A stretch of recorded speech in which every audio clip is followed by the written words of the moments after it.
we're here talking about well-being this morning, a subject very close to my heart and something I love talking about and encouraging students about. So you're students, you are wonderful students with the university and you're managing your well-being. Or you know what, some of you may feel that you're not managing your well-being too much.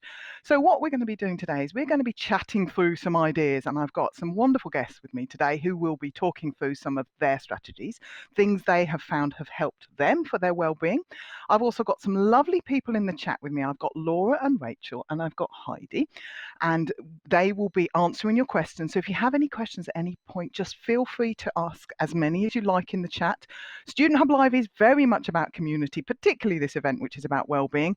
So ask as many questions if you like. Share what you've done, share what you've had for breakfast, share if you're one of those slightly mad people that's gone out for a run this morning or anything like that. So I probably should have introduced myself. I probably haven't done that yet. My name's Isabella Henman. So I've been working with Student Hub Live for a number of years, and I love helping students and supporting students with different study skills and aspects of their life and their management of their study. So I mentioned I've got the wonderful Heidi with me. So Heidi has been looking at the chat so far. So what kind of things have been coming up so far, Heidi? It's been busy already in the chat this morning. Hi to everyone. If you haven't met me before, my name's Heidi, as Isabella said. So I studied with the Open University for 6 years. I did my undergraduate studies with the OU in literature, and I'm now Alumni Engagement Manager at the OU. So I've been here for a number of years. So you're hearing from me now while you're studying, and you will also hear from me in a few years once it's all done and completed and you graduated. So as Isabella said, hopefully you're all nice and warm. I've got my blanket here. I've got my pot of tea here. And just behind me, I've got my dog, Martha. She can be a bit distracting. She tends to just like kind of zonk out and then suddenly she'll wake up and just kind of walk around in circles. So hopefully she's not too distracting in the background. So some conversations going on in the chat at the moment then. So some of you are looking forward to the snow. We were talking there about how cold it is. So Lindsay and Holly, they are both looking forward to the snow. Holly says that she's really eager to build a snowman and has the toboggan in the conservatory already. So Holly is fully prepared for the snow to hit. But Declan and Gemma aren't quite so enthusiastic about the potential forthcoming snow. So to say some hellos as well. So Mirasol is joining us from Oxford this morning. Yay. We've got Rebecca in Lancashire, and we've got Gemma in cold Liverpool. Lisa is in Scotland, and we've got Ruth in Kilmarnock in Scotland. And we've got Tony on the sunny Hertfordshire and Bedfordshire border. Welcome to you. And Amita in Leicester. We've got Zara and Anne. They're both joining us in Wales this morning, which is great. And we've got Holly in Essex. And a really nice little message from Lisa, who says, I'm looking forward to this session. Self-care is something I put on the back burner a lot, so I'm hoping this inspires me to remember my own needs too. Amen. I love that, Lisa. That's brilliant. If you find the chat's moving quite quickly, you can pin it, and in the top right-hand side, there's a little pin there that will slow down the chat for you. There's lots of people in at the moment, so it will just help you with keeping track of that. But equally, if you find the chat a little bit distracting and you just want to focus on what we're talking about, that's absolutely fine too. Thanks for joining us. Brilliant. Thanks, Heidi. So Heidi was mentioning lots of different places people are. You'll see there's a map that you can pop a little pin on to say where you are. And when that's ready, hopefully we'll be able to show it. We've also had a word cloud running, which is saying what you've been studying. And I understand apparently we can have a look at that now to see what people have been studying. Okay, so lots and lots of people with psychology, counselling more psychology. Questions in science, accounting, studies, music, statistics, I see science, literature, English, social science, international, lies. Oh, that's an interesting. Lies, damn lies. That's somebody being naughty, aren't they? Because that's lies, damn lies, and statistics. That's somebody who's heard me say things before. I talk about that kind of thing. I'm amazed nobody said they were studying chocolate. Neil will be very cross with me if I start talking about chocolate already. He always tells me off about liking chocolate and cake. So I didn't mention the guests I have yet, but I have the lovely Bryn, the lovely Leah, and the lovely Neil, who will all be joining me at different points tonight. Not tonight. What am I talking about? We're still into the morning. Crumbs. I don't know where we're going with that one. So I'm going to come to Bryn first. So Bryn has been a student with the university before and has had a number of challenges, works for the university now. Bryn, can you tell us a little bit about the kind of things that well-being, or the kind of role that well-being had in your study journey? Yeah, hi everyone.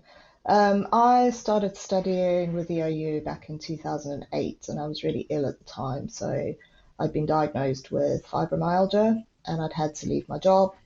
And I was just very ill. Basically, I couldn't really do anything much. And what I studying that module, it's just one module at that point with the OU, just really helped me feel less hopeless. I got a lot of support with equipment and stuff so that I could study in bed.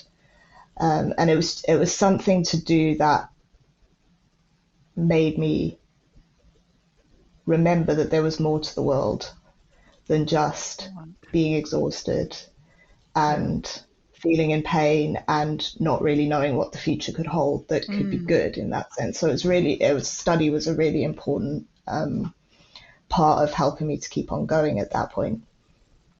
So you say it helped you going. You mentioned that you were bedbound at one point. So I know some students, Mm. we may have some people here that are bedbound and others who might be thinking, how on earth could you study when you're bedbound? Now, you might want to go into some of the practicalities, but also with the well-being ideas, how did you get yourself to be able to study when, as you're saying, you're going, I'm in bed. That's what the world is. You mentioned that it got a bit better. How? I think, well, so I was studying arts, so just the Hmm. introduction to the arts course, which is really about, how humans self-express and create. Hmm. And Yeah. it was a great reminder um, that I was also human in that sense, that I had that same desire, and I think when you're in bed and you're in a lot of pain and you've got no career prospects, I had no family around me, your world really Hmm. shrinks. Yeah. And studying really opened that up for me again because I could look at things people had created and things that people had thought about and talked about, and I could engage in that as well. I could talk back and I could write things. And even though I wasn't creating anything myself at that point, I could still engage with that. And I think that's such an important part of being human is that ability to connect with other people, whether that's through art that may be a few hundred years old, or whether that's sort of your live tutoring students. So that it just really helped to expand my world mentally at a point where my body Yeah. couldn't do very much at all. Yeah. Thank you. That's Yeah. Lisa has said thank you for that beautiful heartfelt story. So she found that was a really helpful thing, and I love the way you talk about expanding the world, because I know we can often feel we are in this little bit, aren't we? I'm in my front room, and Yeah. I'm often it's just me in front of my computer. And you talked about connection. Student Hub Live is about connection. It's about community. That's why people who haven't been before may see the chat and go, "Wow, it's just going really, really quickly." It's because people are connecting with each other, and you mentioned that. So you mentioned about being able to connect through art. Now, can you remember, was that the art connected to your module or was that something else? Any ideas about that? It was the art connected to the module, but I think the Mhm. great thing about studying is it expands your horizon. So I didn't just um, learn about the stuff in the module. I also got the Mhm. tools to Yeah. appreciate various Left. types of artistic expression then wherever I saw it. So then I Mhm. I could, look at a picture and go, oh, I like that, because of this or whatever. And I think it also removed a barrier where you Yeah. sometimes feel, or I sometimes felt like you have to be really knowledgeable to enjoy art Oh or yes. literature. There can be a lot of felt snobbery about it, which is Oh, silly absolutely. because that's not what it's made for. It's made for Yeah. that connection. And I think just studying that one module just made me feel like I do know enough, Yeah. and what I feel when I connect with this kind of thing is important and it's valid. And again, that helped my own sense of self-worth and my own sense of being human, that because I am human, this stuff is for me. So Yeah. And I it think really, yeah, and it gave me a lot more confidence.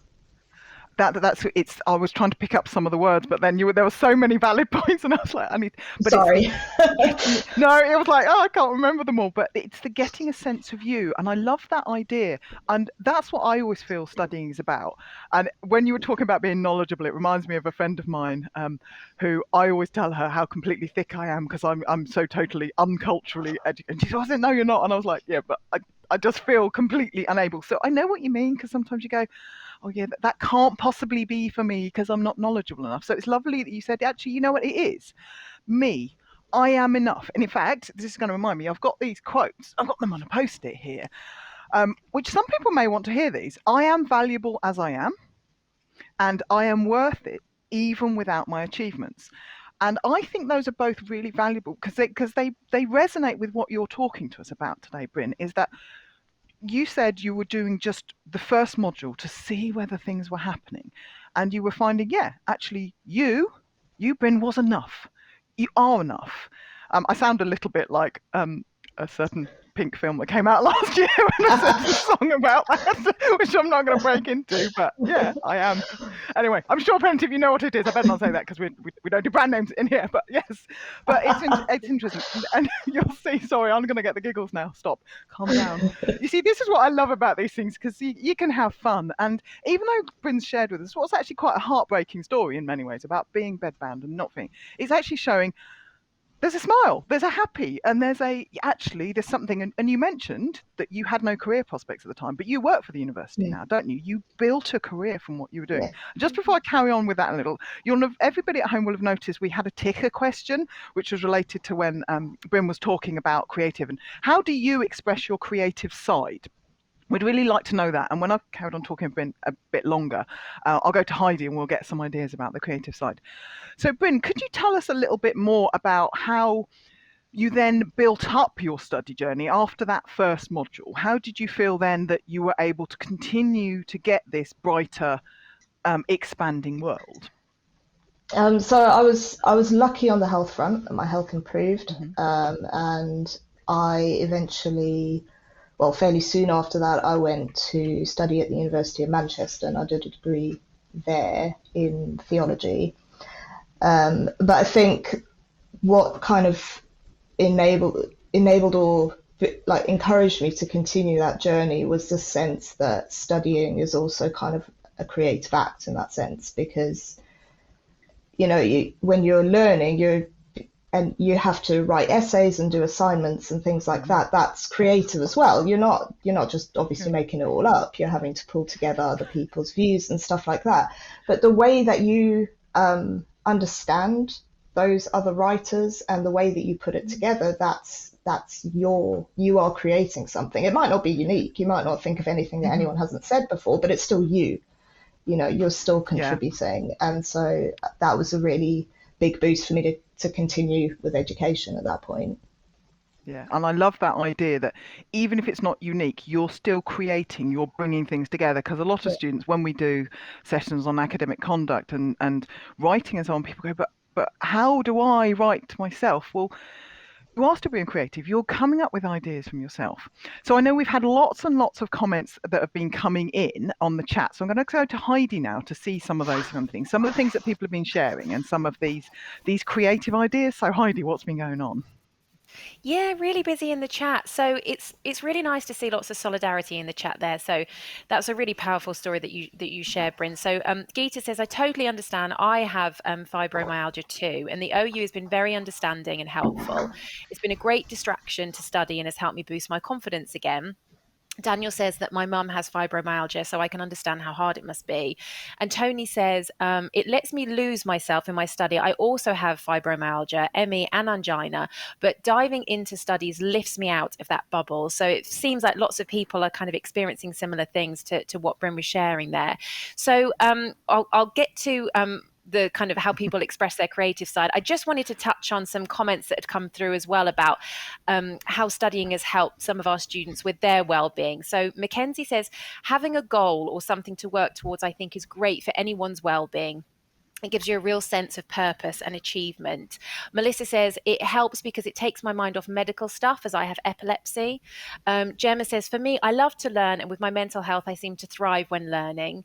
Holly says, studying helps to build my confidence and my self-belief. I'm part of the world, not just passively observing from the window while sleep deprived from raising children. I think you've just with the way that you worded that, Holly, is beautiful. And I can relate. I started my studies when my son was a newborn, and I remember very well what it's like with that kind of scrambled egg brain and then trying to do all of the studies.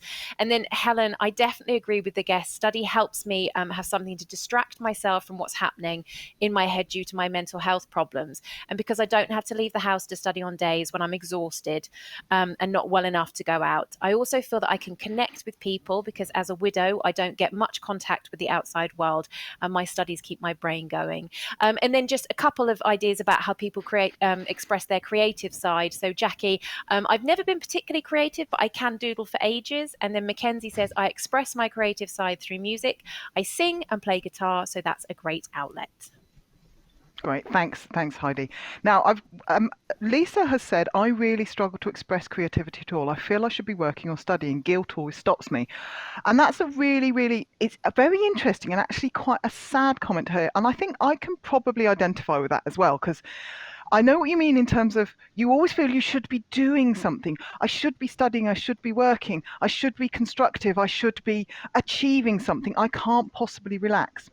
And I think from my perspective, I know what you mean. I completely identify. I don't have any definite answers. Maybe some of my guests might have, but what I would say from how I would deal with that myself is that I would say, occasionally allow yourself. Give yourself permission. So, for example, on Tuesday, I just felt really, really tired in the afternoon. It doesn't happen to me often. And I knew I had work, but I went, you know what? I'm just going to lie on the settee and just listen to the radio for half an hour. And I knew, and I felt really guilty because I knew I had all these things to do, and I knew I should be achieving, But I went, I have to lie on the settee because I'm tired. I'm not going to achieve anything. So that kind of idea about allowing yourself, so whether that's allowing yourself to care for yourself or allowing yourself to express your creative side, it doesn't have to be massively creative. And I'm going to go back to Bryn because you were saying, Bryn, about this idea of uniqueness when you're writing and it not necessarily being unique. So I know you expressed it before, but could you say a little bit more about that in terms of how maybe it wasn't obviously creative, but it was, if that makes sense? Yeah, I think, when you're doing something, when you're making something, you are being creative. It doesn't have to be good to be valuable for you as a person. I think creativity is such a core part of being human. And so, I mean, for example, I've been writing fiction for years, and a lot of what I wrote 10, 20 years ago was rubbish. I mean, it's terrible. I read it back and I go, wow, let's bin that. And I've got better. But, there's two things about that. The first is that, yeah, it's rubbish. But when I was writing it, I was happy. I was enjoying it because I was imagining these scenarios in my head, and then I was putting them on paper. So I was making something, and it was concrete, it was tangible. And the other thing is that I'm a better writer now, and I wouldn't have become a better writer if I hadn't written really badly at the start, because you can only start where you are, And at the end of the day, you're doing it for you. So if it makes you happy, who cares whether it's good? You being happy is a worthwhile pursuit and an achievement. Yeah, and I think it's that one of the reasons we wanted to do this session about well-being, and the sun's just come out and it's shining in my eyes. So sorry about the fact I've got a weird shadow on me, but it's actually really nice that the sun's actually out. But this idea of even if it's for you, it doesn't have to be for somebody else. And I want to keep going back to Lisa's comment about allowing yourself. It doesn't have to be big. And as Bryn was saying, it doesn't have to be brilliant. It doesn't have to be for somebody else, just a little thing. And it doesn't have to be you suddenly created a symphony or anything like that. And actually, Lindsay said, I feel guilty about not doing mummy work, life and everything. but she's not going to anymore. No more. Lovely. Good. I'm glad to hear that, Lindsay, because I think there's too much guilt in the world, really. I think we can all beat ourselves up about things. We beat ourselves up that we haven't done something well enough, and we haven't achieved enough today. Starting now, you said something interesting, Bryn. You said you have to start somewhere. Was that the wording you used, or something like that? You Yeah, start where you you can are. only start where you are. Yeah, Where else are you going to absolutely. start? Yeah, exactly. So just because just because somebody else can do something, or is doing something, or even myself as a tutor, Bryn as a curriculum manager, we know certain things about the university. We don't know everything, but we are at a different level. Just because you're not at that level, big fat hairy deal, for want of a better word. So when we were talking about some of the things we might like to discuss, Bryn, we had a chat about balance. And actually, I think this fits in quite nicely with what we're talking about, is this having a balance between the different things you can do in your life. So as you carried on in your study and with your creative, and this probably links in with what some people are saying about whether they're allowed to do different things, is how did you start managing that balance? I think it's, I mean, I found it quite difficult. And I think if you already feel constrained by your health, because it's not, if you already feel like there are limits set on you that you can't do anything about, it can be quite hard to find balance because you have fewer options. And I think what worked for me was recognizing what I could control Hmm.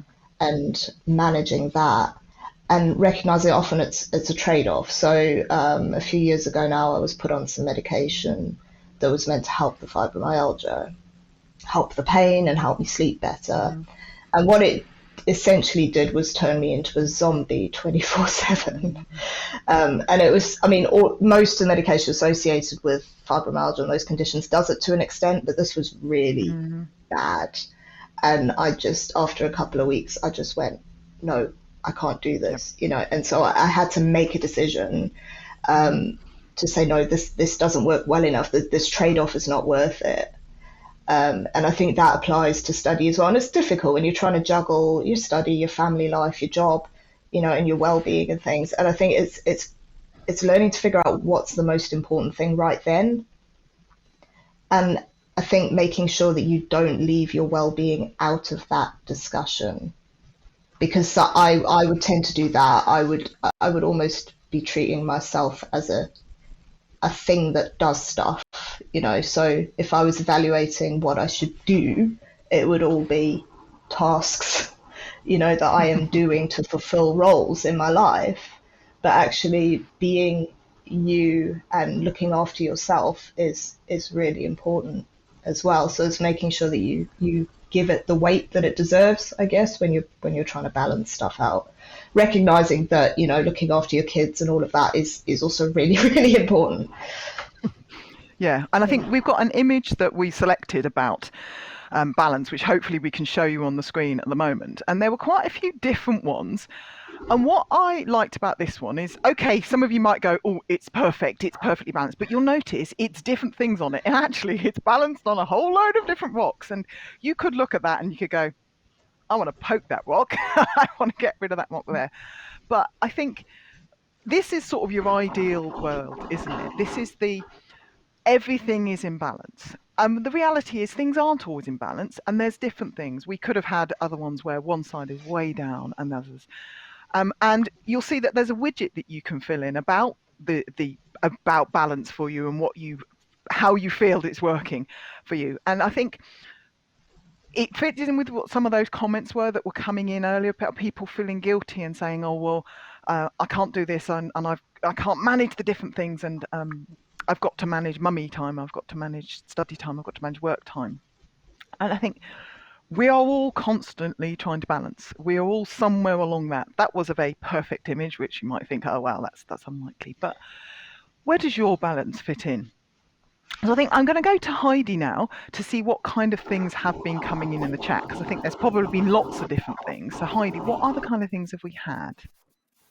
Loads, and it's just absolutely brilliant. The chat's absolutely buzzing. So we've got students that are sharing their experiences of feeling that guilt, and I think even for me, it's just so nice to be reading this and thinking, I'm not alone. Yes. So Maria says, it's so hard to just chill out. I get the guilt too. Now, with Maria, she says, I even feel guilty exercising. So I use my exercise bike Mm. or treadmill and study simultaneously. That's incredible, Maria. Lara says, I understand the guilt. I feel a continual state of worry that I need to keep up with the work, even though I'm way ahead. So well done on that, Lara. You're obviously super, super organized. It makes no Mm. logical sense, but I can't seem to stop doing it. Yeah, makes absolute Yep. sense. Tony, I Mhm. have a scheduled 30-minute nana nap each afternoon. It boosts my body, brain, and soul. And we got a lot of great response to that. Lots of people loving the idea of a nana nap. And then I do just want to pick up on this comment. So Declan shared, I'm a workaholic, so forcing myself to relax is hard, which is what made Mm. getting ill so frustrating, as I can only push myself so far before my body forces me to stop. And we had a lovely response then from Holly, who Mm. says, Declan, I'm sending you good vibes. We can't be 100% all of the time. Don't be hard on yourself. I have baby dribble in my hair right now. So if you're clean, I would consider that a successful day. And I just loved that. So thanks for sharing that, Holly. Yes. So balance means balance, and managing means whatever it means. Absolutely. Now I understand that you've been filling in the balance widget, even though I can't talk, and we should be able to show it now. Oh, okay, right. So there are some people that feel very balanced, but actually we're slightly more towards the not balanced stage. Okay, so that's quite interesting. Thank you everybody for being very honest there. It's always worth considering these things. So I'm going to go to Leah next, because we've been talking about balance. And Leah, you've got a number of different things. You are an active student as well as working at the moment. So what kind of things do you do to try and achieve balance in your life? Okay, so in 2019, I was diagnosed with breast cancer, and I had to relook at balance in a whole new Mm. way.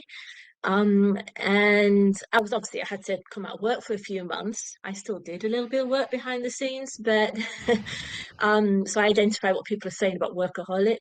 But I started cordoning off my mornings when I went back to Hmm. work and saying, okay, I'm not going to see clients and patients or students in the morning. Hmm. I'm going to cordon off that time for me. So cordoning off Yep. time and putting a routine or ritual in that Hmm. time. So for me, as you can see, ballet is really important to me and to my well-being. So doing my ballet practice, just in my own home in the morning, Hmm. going and having coffee in the garden with the birds and the Hmm. big tree, and take one of my Yeah. pet rats in my dressing gown, because that's the part of my balance, having animals. And it made all the difference to actually sort of time block in that sort of way.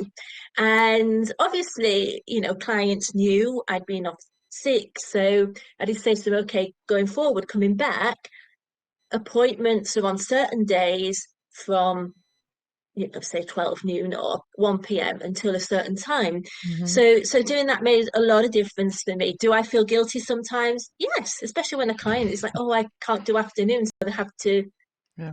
miss sessions. But then Mm. that's not all my responsibility.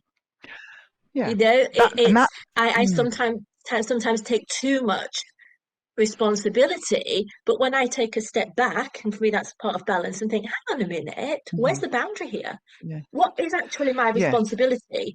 As a Hmm. person, as a family Yep. member, as a friend, as a Yep. as Hmm. a, as a therapist, a teacher, I have certain responsibilities to things, but I'm not responsible for Right. certain things. The Okay. only things I'm Hmm. responsible for are me and any dependents. Now, I have no tiny children at the moment. Hmm. Animals are dependents. But aside from that, I'm not responsible for other people, Okay. but I am Yeah. responsible for myself and my well-being, and making sure Hmm. I do everything I can to not get a breast cancer recurrence. Yes. So cordoning off Absolutely. And time. Yeah, yeah, so I think there's a number of valuable things that you brought up there, and in terms of the balance and the boundaries, and boundaries.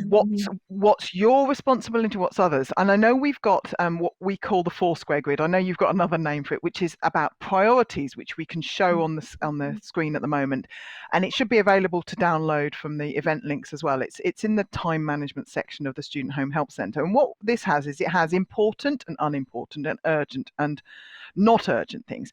And that helps, I think, with this boundary setting as well as the balance, because I think you were talking about the responsibility, whether you have the responsibility for other people and things. And I think that fits in with the urgent and it's not saying that other people aren't important, but sometimes when you're prioritizing your study and you're considering things, how, other than the time blocking, how else do you deal with boundaries, Leah, so that you actually have time to study as well as looking after yourself? Okay. So, I mean, managing boundaries has been like the bane of my life. Whoops, hang on. For as long as I've known, and learning to say no, learning to say Hmm. no to people. It's, I'm 50 now, and I still struggle to say no.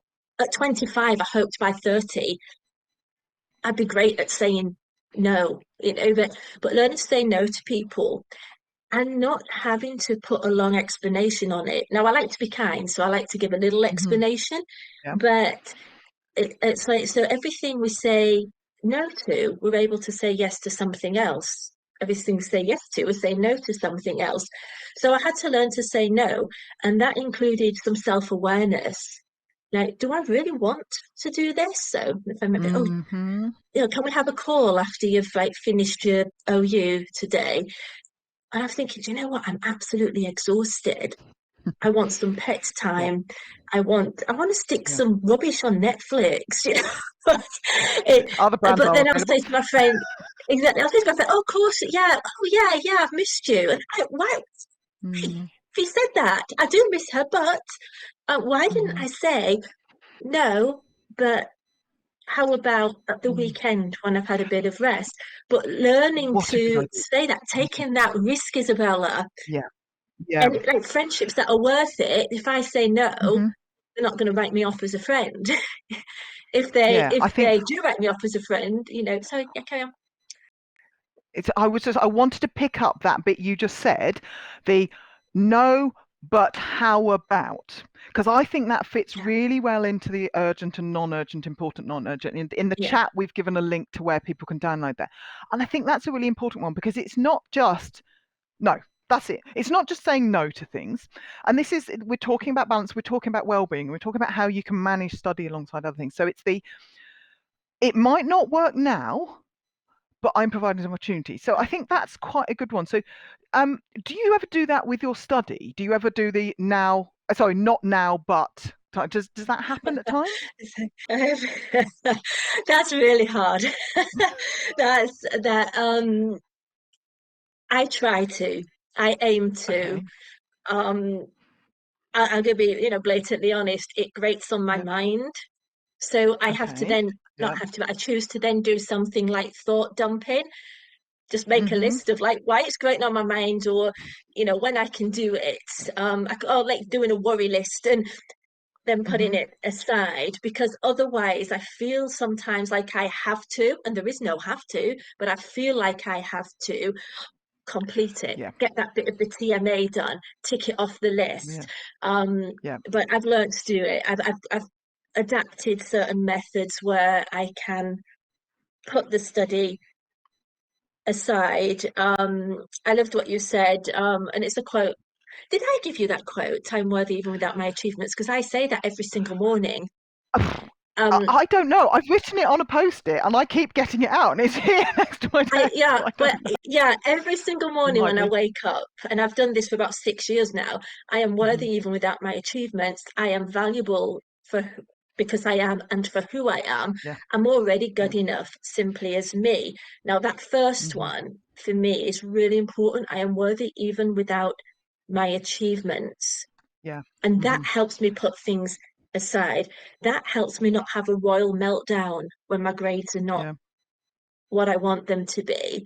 Um, so yeah. Does that answer your question at Yeah. all? Is that Does, yeah, and there's various comments that are coming into me, so I'm just going to look at them there. So Angela said boundaries are so vital because people will transgress into other people's spaces. Holly said yes, Elton was wrong. No is the hardest word. I love that one. That was great. And Paige says boundaries are so needed. But you're the only person that can set them, and I think that's quite an important one, isn't it? Because you were talking about for you? And it's like where Bryn was saying earlier, for them, what works for them? What works for you? So everybody listening to us now, you are the person that said it. Okay, some other people might be able to give you suggestions, and Leah's given lots of different examples of what she does. Bryn mentioned what they do, and Neil will give us some fantastic examples later because I know he will. But you are the, well, this sounds very pep talky. You are the commander of your destiny. You may not feel that you're commander of your destiny at times, but you are. Leah, you are the commander of your destiny, aren't you? Okay, there's other things that happen at times, but how do you, other than your motivational quotes and stuff, how do they translate through so that you know you are your commander of your destiny, if that makes sense? Okay, so it's not just about saying quotes or affirmations at all. I don't believe that at all. It's addressing the limiting beliefs we have in ourselves. So I'll take myself through a process, which I won't go into now because it's not the venue, of challenging, facing up to my limiting beliefs. Now, for some people, that might mean getting someone on board, like a tutor or a coach or a friend, to be accountable to in that. But looking at, where is there any negative self-talk? Why is that there? Where's that come from? What are my limiting beliefs, as we call it in coaching? It's like, where am I limiting myself? Why am I telling myself I'm not the commander of my destiny, or I'm not good enough for this? Where's that coming from? Who actually has said that to me, that I've swallowed it whole? And it's become part of my identity. So it's not just about saying affirmations or having inspiration or quotes and stuff. It's about really getting help if you need to, or working with yourself on what do I need to work on, where there's roadblocks that stop me going forward. And for some people, there's a fear of success. Now, I have a massive fear of failure, but there's also a fear of success. Some people are terrified to succeed because then that means something else. That they need to put themselves out there then. And that's scary. It's scary to do well sometimes, so it's working on stuff, self-awareness, getting help if you need it. I think we've had a couple of very useful quotes that are coming in. So Holly says, sometimes it's easier to wait for someone else to give you permission to say no. But it's not going to happen because you have to give yourself permission. Now, I know we've said that the ticker was going on, and some people might be going, why were you asking that question? Because I know we're about community, we're about sharing ideas and getting people thinking about things, but we do like to give some practical suggestions. And I know when we were talking before the event, Leah, you were talking about self-soothing, and it wasn't necessarily a term I was very, very familiar with. So could you explain a little bit about that? Because you were talking about making time for yourself and allowing yourself. So how does self-soothing fit in? And can you tell us a little bit about what it actually means? Yeah, of course I can. Yeah. So to self-soothe, think if you've got children or babies, or you've got access to babies. If you haven't, you've probably sort of seen babies, and what a caregiver does for a baby, hopefully, is when that baby's upset, so they are crying, that parent soothes that child to bring the activated emotion down and to meet the need. So it might be a bottle, it might be a nappy change, it might be a cuddle, it might be stimulation. And we don't always do that for ourselves, but we were all babies at some point, and we still have that baby in us. So self-soothing is almost, now I don't want to sound cliched here, but it is going to sound cliched, learning to parent ourselves. And so learning to be that mother, father, caregiver to ourselves. So if we're feeling really, really anxious, upset, depressed, having a panic or a meltdown about TMA deadlines, that's a common one, is learning to bring that heightened emotion down. It's not ignoring it. It's not having some emotional bypass and pretending it's not there, because it still is there and it'll come back in a different form or worse. But it's learning to do things for ourselves. So there's some practical ways. So that can be like, typical self-care. Now I say typical because self-care isn't just about bubble baths and moisturizers, but those things can help some people, especially people of a sensory disposition where sensory things Okay. help them. So, treating yourself to your favorite smelling candle. Lavender's great for soothing. And No, having a no, I bubble don't like bath, lavender.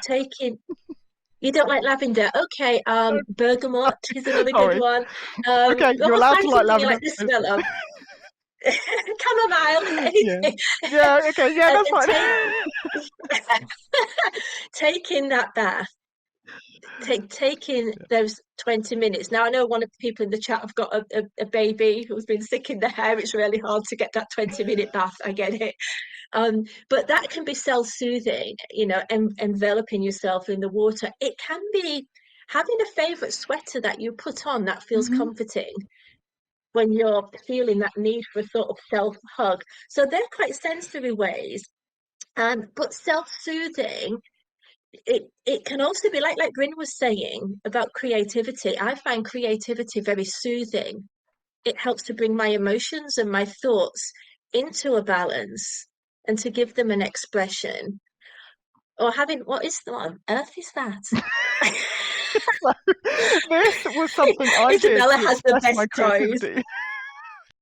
What It's is not a it? toy, thank you very much. This is Mux Tiggywinkle. MX Tiggywinkle was supposed to be theoretically Mrs., but I've never done Oh, needle let me felting see before. that. Somebody bought me a kit. Oh, I'm If you actually saw the impressed. picture of what it's supposed to look like, I broke 2 needles and I did other stuff. But it's actually, I just thought that was relevant to show there. That's what I was saying. It doesn't Yeah, look anything like the picture. right. But yeah, Oh, it was this I'm dead idea of impressed. making Yeah. something. Everybody's So what always was very it like for polite. you? Everybody's lovely and polite. So It yeah, was painful because I kept stabbing myself with a needle. So the right. self-soothing Oh, bit that wasn't wasn't quite quite as effective soothing. as it could be. But So other than that, find some sort of art form that doesn't stab you with a yeah, needle.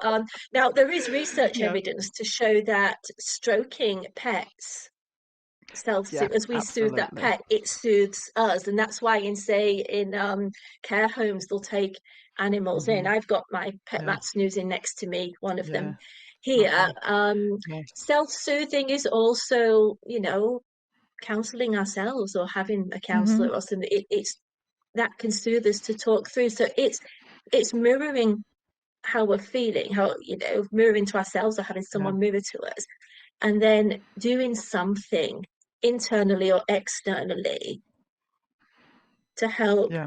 just lower the bar Thank you. of Yeah, that overwhelm. Yeah. And we've had we're some not taught lovely how to do suggestions. it No, absolutely we're not. But we've had some lovely growing suggestions. up. So we We're asked not. everybody at home. So Maureen says, well, links into what you were just saying. Self-soothe, I listen to music I love. I cuddle one of my cats. Lisa says, music, a cup, and deep breathing. So that was where you were talking about the Yeah. bringing it down. Lanika, I love this one. Neil will probably tell me off for loving this one. I self-soothe by baking and eating my creations. But Yeah. it's something Good. about process and reward afterwards. Yeah. Holly, this did something in my brain. It makes it easier to accept. A Mirasol to soothe myself. I will go for a walk in the woods and listen to music. Oh, I Oh love the idea of yes. about Yeah. going out Yeah. for a walk in the woods. Absolutely, yeah. And Heidi, I think, has got some more self-soothing comments. So I'm just going to give you the chance to get them ready, Heidi. So what kind of other things are people doing to self-soothe? Lots of great ideas shared. So Leah talked there about sitting in the garden watching the birds, and I think she said she has pet rats with her, which sounds lovely. So Helen says, I love feeding the birds too. There's a robin who pops up every day and we have a chat. James in Brighton likes to go out on his paddleboard for his relaxation and likes to go for very cold swims in the sea. I've heard that is Wow. great for well-being. I haven't done it myself, but yeah, I have heard that it's brilliant. Jackie says, I relax with jigsaws. Paige says, I love a quiet stroll in nature. I think you said Marisol said that they like to walk in the woods. So Paige is the same. And then Lindsay says, self-soothing for me is a walk, a bath with the door locked. I think that's crucial, isn't it? Especially when you've got little ones running around. And a glass of wine. I'm definitely a sensory type. And then I do just want to touch on, we talked a little bit earlier about setting boundaries, and we had so many brilliant discussions and conversations going on. So Holly said, this is such a problem of mine. I've had counselling. I've been encouraged to say no, but it's a real challenge. Lisa says, boundaries are something I've got more comfortable with as I've come into my third decade on Earth. And Paige said, I struggle with this. I feel like I spend half my life rushing around after everyone else, and at the end of the day, I'm exhausted. I love taking care of people, don't get me wrong. Love looking after the family, but it's so important to make you time, even if it's just chewing a chocolate bar in the bath or munching a share bag of crisps in front of the TV. And then just to finish up, we talked about, we're talking in the chat there and in this discussion with Leah about self-doubt. Andrea says, I reckon it's just human nature to have self-doubts. The fact is that most of what we think about ourselves is not true. And Andrea's put that in capital letters. Other people see us as completely different to how we see ourselves. And I think that was just such an astute comment. So I wanted to share that one. Thank you. Yeah, I think that's really, they're really lovely. valuable. Yeah, And I on wanted the to go to boundaries Neil. front, Oh, sorry. okay, Sorry. Leah, sorry, Yeah, did I you have just something wanted you can wanted I to add add? one sentence on Of the boundaries course you front? can. Because as I was listening to those comments, boundaries are not just for ourselves, they're for other people. They keep other people safe and help them with balance as well as ourselves. And it's having boundaries Yeah, with ourselves as well as boundaries with yeah. others. But it's like we have boundaries with our children, it's to keep them safe. It can often feel Yeah, selfish having boundaries, but it's not selfish. You're actually being helpful both to yourself and others yeah. by having Great. Thank you healthy very much. Yeah. boundaries. Yeah. Lovely. Thank you, Leah. That was really, really useful. So I'm going to go to Neil next. And Neil, I've been gently ribbing him during the session about comments about chocolate because he always tells me off for eating chocolate and cakes. Well, actually, he's been very good about not telling me off, but he has done in the past. But other than that, so Neil, we've talked about balance. We've talked about boundaries. Now, you work within the university and you have lots of recommendations and ideas. What kind of things would you like to share with the students that are coming along today about how well-being would be useful? Yeah, thanks a lot for inviting us. And actually, it's been I've written loads of post-it notes for everything that's been said and the fantastic stories and comments that's been going on. And I think I'd like to sort of I'm going to pull on a little bit of your chocolate theme for definite. So I'm not going to completely beat you up about chocolate, but there was for some of the more mature listeners out there, viewers out there, there was a chocolate bar that had an advert of helps you to work, rest, and play. And I think that's when we talk about boundaries, there's like that sort of sense of actually what it is. Um, and we've got to do a bit of our life that's going to involve work. That might be study. We've got a life that's going to involve having some time to rest and recuperate, and some time that's for enjoyment and pleasure and fun and all the other things. And these are merged. I think we've got to remember that there's not, one doesn't just be the other. We can find enjoyment in the work and etc. etc. But actually remembering those, and they're not they don't all have to be. I love the word balance because I did a lot of work within employee wellbeing in a previous life, and we talked about work-life balance, and that's the phrase that gets used. And often I say, look, let's think about being boundaries, work-life boundaries. What are the boundaries we have, both physical? So, for example, I'm in my office at home, but when I finish, I'll physically close the door so that I'm not being reminded and seeing the computer, and there's no desire to go in and I'll just check an email or something. So I can create a physical boundary, but you can also create that sort of metaphorical boundary between things, which I think it is important. But they don't all have to be equal. The slide was great. It showed the stones and everything was in perfect harmony and in balance. But it doesn't always necessarily, you can't, you might only need 10 minutes of a cup of coffee in the garden to create a sense of balance in your emotions and how you feel, and have then the motivation and the energy to then get back to your study or to then cook dinner for the family or whatever it might be. I think Um, it's about recognizing in you, so to finding what works for you, isn't it, Neil? Because what works yeah. for you, this is why I gently read, because Neil does mad things like running and things like that, so as I self-soothe with cake. But it's finding out what works for you. So have you got any suggestions for students about how, if they're not sure, how they could find things that work for them? Yeah, I think so. I mean, there's a good sort of model, and I like this one. There's lots of them out there, but I like this sort of model, PERMA model, which is Yeah. positive emotions, engagement, relationships, meaning, and accomplishment. And Yeah. it's a really good framework to think about what's going on in my life, what do I need a bit more of, what am I lacking, helping you to create some of those boundaries. I like things like saying to yourself, I'm going to create a rule. Your rule might be I'm going to go for a run every Wednesday. It just might be I'm going to finish my work at this time, or I'm going to study every Wednesday. Often by saying a rule to yourself, it helps to be, oh, am I, aren't I? It removes a sense of Hmm. that. And it fits in with what's been talked about, things like affirmations and such like. So it's all sort of the similar kind of concept that can work together. But yeah, this PERMA model is a great way of being able to Yeah. think about your life, think about what you need, think about what's missing, and then being able to kind of consider what you might need to do, where you need to sort of work a little bit in certain areas. And you can what you know positive emotions isn't just being happy, it's a range of things. You pick what Hmm. that Yeah. positive emotions might Yeah. be. um, Yeah. you think what a sense of meaning is, what gives you Hmm. meaning in your life. We would all have something different. So what is Yeah. that's meaning in your life? Are you getting a sense of meaning? And then that might prompt into where I might think about what I might need to do a bit more of. Great. So we'll see, the students at home will see that we've got a widget up about that PERMA that you were talking about that people can fill in. And so some people may not be familiar with something. Can you just sort of maybe give us a little précis of what each of the letters relate to? I know they've got words, but what that might Yeah. mean, what it might look like.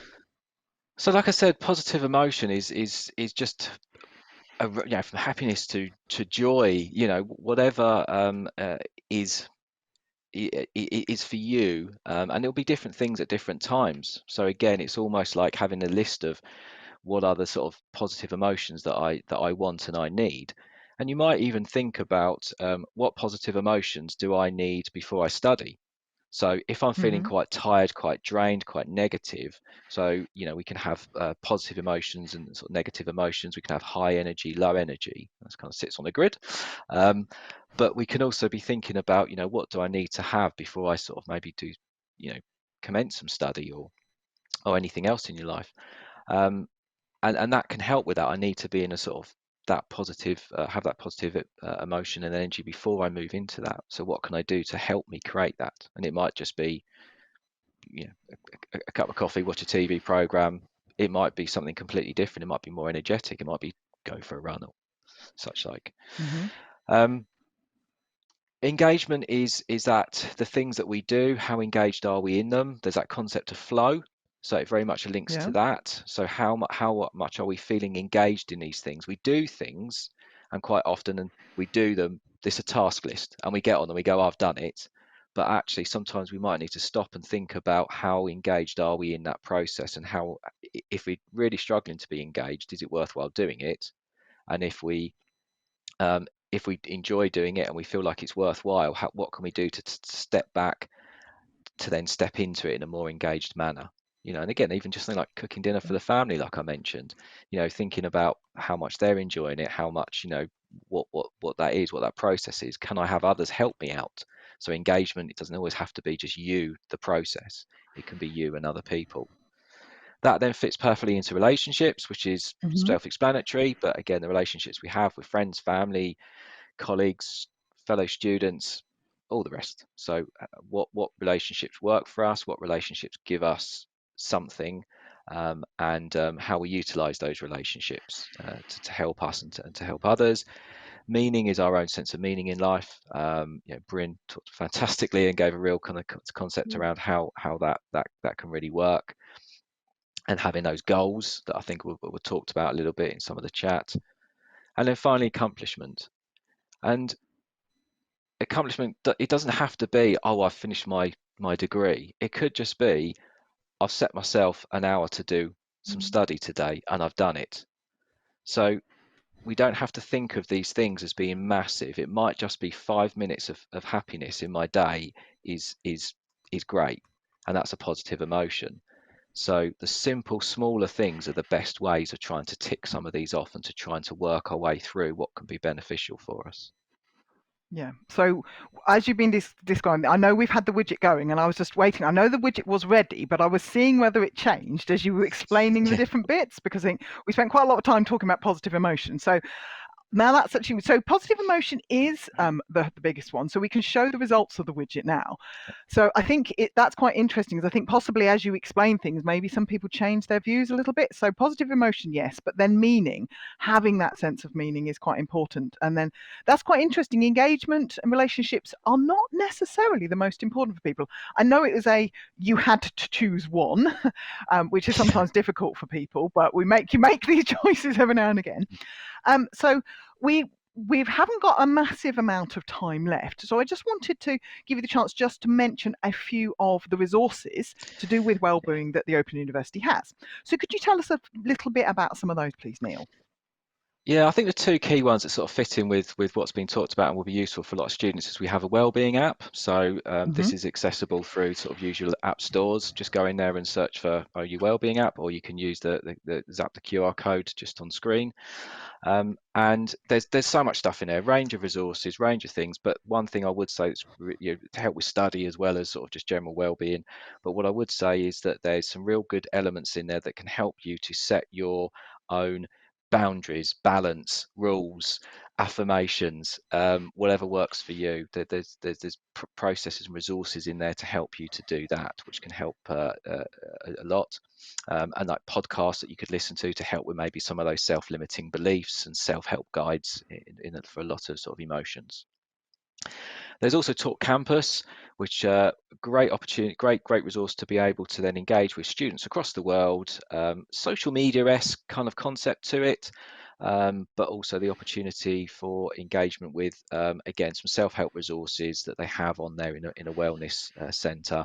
And again, something like Talk Campus might be able to help you utilise, you know, things like, you know, relationships and sort of a sense of engagement with other people, as well as some of those sort of practical tools that it does offer there for you as well. And again, Talk Campus is available for all of the sort of app centres downloads. Just need your OU password, your OU email address, and all of that is if you're unsure on that. Help Centre pages for Talk Campus and OU Wellbeing app will guide you through that, but all straightforward, free, anonymous. We don't know who's going in, we don't know what you're doing in it. It's totally free, totally anonymous. Lovely, thank you very much, Neil. And I think for everybody at home, we've been popping, well, I say the royal we has been popping the links into the chat, so you'll be able to look at those there. And I think what I'd like to do, because we've only got a few minutes left, I want to go to Heidi again. So have there been any more questions? Is there anything that's been raised in the chat that people might want to know about, or anything that people want to share, Heidi? There's some good tips and advice. So Lanika has put some information in the chat. I find a book, Mind Over Mood by Dennis Greenberger, is so useful in sorting out your feelings and intentions with helpful activities and techniques. So it's basically an at-home therapy book that you can use when you feel like you need it. So perhaps one of the team could pop a link in to the book for us. Andrea says, I feel that if I'm happy and feeling positive, then this exudes from me to others. And then other people's negativity just doesn't affect me. I can empathize with them, but I don't need to take on their burdens. And Chloe says, my cats give me purpose in life. They're both so needy and always need care. And one of them, unfortunately, has been ill recently and needed a lot of care. So Chloe's accomplishments have been making sure that she has been getting her cat well. So I really do wish your cat well and hope it gets better soon. And just some lovely final comments, just really positive feedback on the session. People saying they found this session really useful. Holly says it's been brilliant, already hyped up to get going with the day now, which is lovely. Millie said, hearing everyone talk so openly makes me so happy. I used to be a dancer, but I got injured 11 months ago, which I'm still going through now. It reminds me that things do get better. And then Helen said, I've been to a lot of Student Hub Live sessions, but honestly, this is the best one so far. So thank you for those lovely comments. Lovely. Great, lovely. Thank you about that. And I understand that we asked you about we had a balance widget earlier, and apparently it's changed. So perhaps producers, could we show that one on the screen now to see the balance? Now that's quite interesting. Is it's changed a little bit, so there seems to be more of a clump there in sort of the middle. Now I wonder whether that is people who are now saying, I've got something to do and I've got a target to do. So we heard fantastic ideas from Bryn. What did Bryn do when they were struggling in bed? What creativity brought them out of the illness? Well, not out of the illness, but brought them through the illness and allowed them to be a human, to be creative, to be able. And then Leah was telling us about how she was able to put in boundaries, set aside the mornings for herself, allow herself to do things, allow herself to say no. It's not easy, but then it's these things never are, but that kind of thing. And then Neil was giving some practical ideas about thinking what are our priorities. We gave you the 4 square grid, what kind of things help us overall, and giving us some practical advice about resources that the university provide. We're not a frontline mental health supporter, but we do have lots of resources. So part of doing these sessions is to get you thinking, to build community, to get you ideas from each other, get people within the university. With all of our sessions, we do really, really enjoy getting feedback. We welcome the feedback to be as good as we possibly can and do what you want to do. Now, it's been lovely to hear that people have said that they've really enjoyed this session.